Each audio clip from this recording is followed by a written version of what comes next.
آؤ دوستان گرامی قدر، میرے نبی کے ایک صحابی تھے، جب یہ آیت نازل ہوئی تو وہ گھر بیٹھ گئے، حضور کی بارگاہ میں آنا ہی چھوڑ گئے۔ ثابت بن قیس ان کا نام تھا، مفہوم بتا رہا ہوں۔ وہ گھر بیٹھ گئے جب یہ آیت نازل ہوئی، کیونکہ وہ اونچا سنتے تھے، اور جو بندہ اونچا سنتا ہو وہ بولتا بھی اونچا ہے،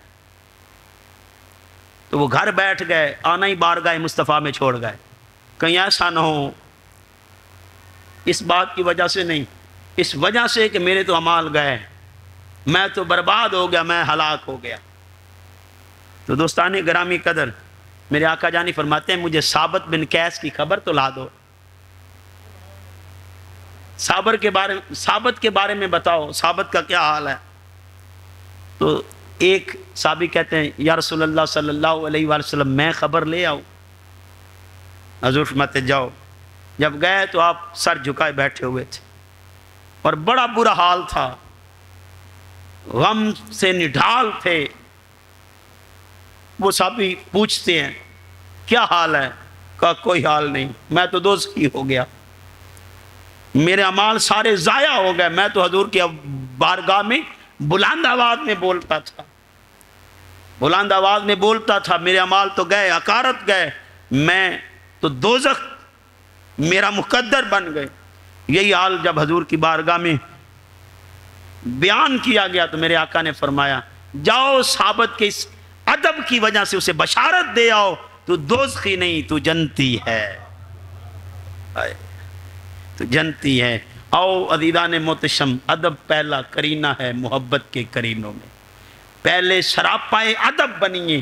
ہمارے اسلاف کہتے ہیں آٹے جتنا ادب ہو، نمک جتنا علم ہو تو علم سود مند ہوتا ہے۔ تو دوستان گرامی قدر، شیطان کو کس چیز نے گمراہ کیا؟ غرور اور تکبر نے، علم کے غرور اور تکبر نے، تکبر اس کے اندر بھرا۔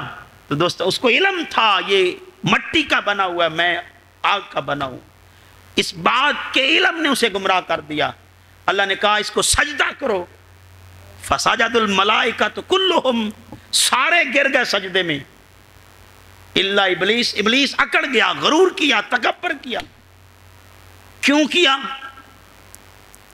کس وجہ سے کیا؟ تو دوستان گرامی قدر اس نے ایک ہی بات بتائی، خلقتنی من نار وخلقت من طین، تو نے مجھے آگ سے پیدا کیا اور اسے مٹی سے پیدا کیا ہے، اب آگ مٹی کو سجدہ کیسے کرے؟ صاحبان محتشم، غرور اور تکبر نے، اس علم نے جو اس کو تھا کہ میں آگ کا بنا ہوں، یہ مٹی کا بنا ہے، تو علم تو وہی سود مند ہے جو ادب کے دائرہ کار میں رہے، جو ادب میں ہو۔